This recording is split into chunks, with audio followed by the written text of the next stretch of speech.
Good morning, Mary. We usually think of official plans as having a lot to do, of course, with houses and hard surfaces and of course, parks. But why did growing and processing food to eat become one of the central organizing principles for London's plan? Well, Mary, it's a very different official plan from many that you'll see across the province, and I think that's because we really did make a concerted effort to reflect what we heard from the community, and that's what our municipal council is very interested in, is let's create a plan that's not bureaucratic in nature and something for planners, but something for the community. And what we heard from the community over and over and over again was the importance of food. And what were they saying in that process about the importance of food? Well, it's interesting because this theme of food is something that comes naturally to a city like London that's surrounded by this agricultural hinterland. But we are very much an urban community. And to us, it was a little bit surprising as planners to hear this theme of food coming up over and over again. And it's this notion of food not just from the perspective of growing in those traditional senses out in agricultural lands, but the notion of urban agriculture and what food can do for city building. Now, I want to get to those some of the specifics of that plan, but historically, how would you describe London's relationship with the surrounding farms and food processors? Well, really, in many ways, the reason the urban part of our community is here is because of food. This was the hub of where those that were growing foods, those farmers in the surrounding hinterland, this is where they would do their commerce. They would sell their food and in a lot of ways pick up their supplies. And so this really is a city that's grown out of an agricultural history. And as I say, that conversation comes very naturally to us as Londoners. Now, as a planner, what are the opportunities for bringing agriculture into city neighborhoods? Well, as I said, it's not what many people think. When you hear the term urban agriculture, people naturally, their reflex is to think about gardens and community gardens. It's much more than that, and we like to think of it as, again, a tool for city building. So the New London Plan talks a lot about urban regeneration. And we've seen food, for example, really help us with some of our urban neighborhoods that have focused on things like changing a food desert as a neighborhood and a main street to a food district. That's one example. Or strong communities is another pillar of the plan, and food can really help us in terms of bringing community together.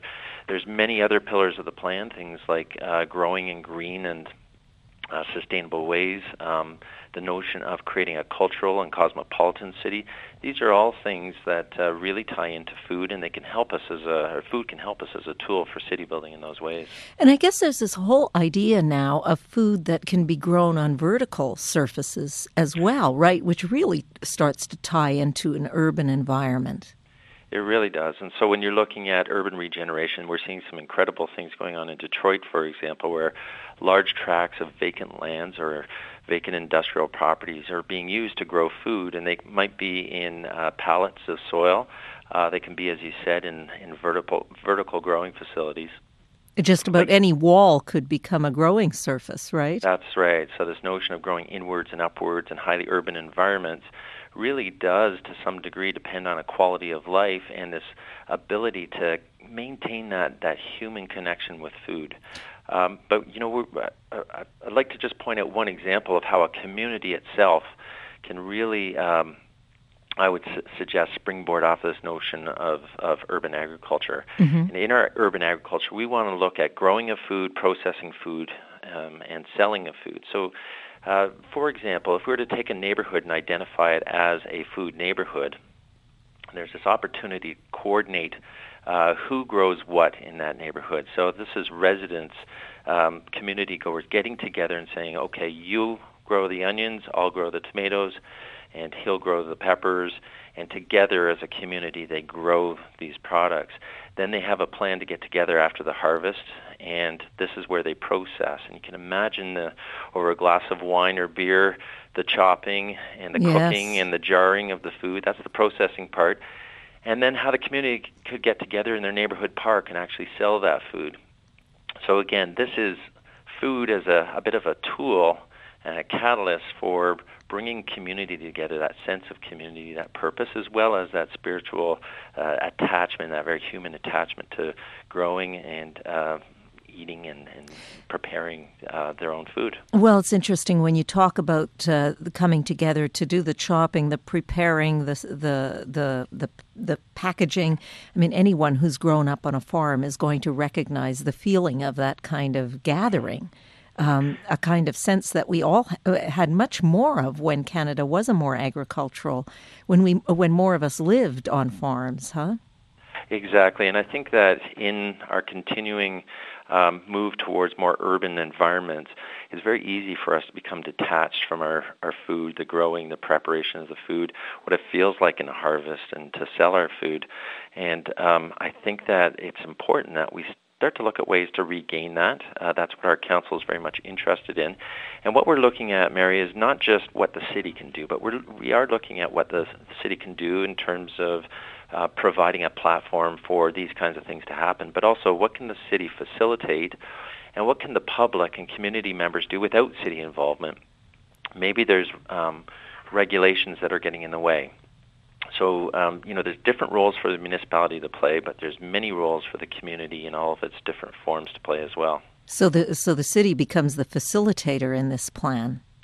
Yeah, I think that's certainly a role that will be a large one. And certainly what we don't want to do is prepare an urban agriculture plan that relies exclusively on the city to deliver it. The community, in many ways, has been way out front ahead of us. And what we want to do is, as you say, facilitate and perhaps invest in some ways that represent the city doing things, but those would be more supportive and assisting the community in doing their thing.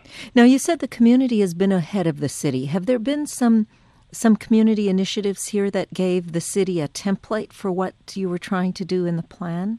Oh, absolutely. And it manifested itself very recently. The community led the organization of a forum on urban agriculture. So knowing that we're going into this urban agriculture strategy and the preparation of that, we have collaborated with a group called Evergreen, which is a phenomenal sort of community mobilizer, and they've done a lot of work in the Greater Toronto area. But they've come out to London to assist us, but it really was the community that led the way on the organization of this forum. We had about 150 people attend, and it was to talk about urban agriculture, gave us the opportunity to provide our terms of reference in draft to the community and get their feedback. But they had an amazing array of speakers from across Canada and the United States, and they did almost all of the work in preparing for this forum, and we were very much in a supportive role and learning as much as anyone as we went along. Now, you've also got the Western Fairgrounds, part of the historical relationship London had to its surrounding farming area, and a building there that also gave you a bit of a template, didn't it? Absolutely. So the Western Fair plays an important role, and always had, in terms of maintaining our agricultural roots.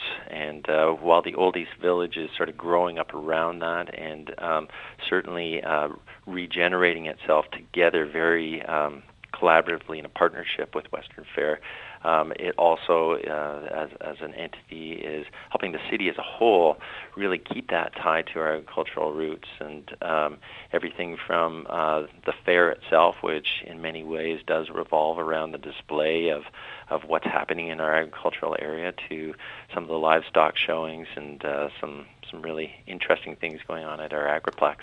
Now, you mentioned that you were surprised as a planner to see how many times people raised the business of food. What for you were the aha moments as a planner when you could suddenly see the potential of food for shaping a city? Well, I think that when I was first thinking of urban agriculture, it was something that maybe was a little less central to this notion of city building and more of an offshoot of a community garden type of process, and programming around that. But what I started to realize is we call them the 10 big moves in our official plan. When you start looking at these things like growing inward and upward and regenerating our urban neighborhoods and creating really strong neighborhoods and growing in green and sustainable ways, all of these pillars started to be very closely linked to the notion of food and how food could be used to actually advance those initiatives. And that was the aha moment for me. This isn't sort of a off the side of your planning table type of discussion. This is something that's more central to how we get to that place that we as a community want to get to, the shape and the type of community that we want to live in the future. And in 25 years' time, about the time before that an official plan shapes a city, how do you think London will change because of urban agriculture as one of the pillars of this plan? Well, my hope would be that as we continue to pursue a more urban and more intense urban form, where we see our downtown regenerating and some of those urban neighborhoods, the main streets, communities regenerating, that food is very clearly a central theme. I think can help us in the ways that we've seen already to create small business opportunities, to bring communities together, to give us a celebration of culture and the diversity of culture in our community. So you can see that it's something that in many different layers, or you could even say tentacles, would reach into the future city of London and the way that we grow, the way that we operate, the way that we communicate with each other, even in the way that we live. John, thank you so much for joining us this morning. Oh, my pleasure. Thank you for the conversation. John Fleming, Chief Planner for the City of London. We'd like to hear from you about ways in which you've seen food, the planting, the processing, the sharing of food shape your own community. Email us, freshair@cbc.ca, or tweet us @CBC Fresh Air.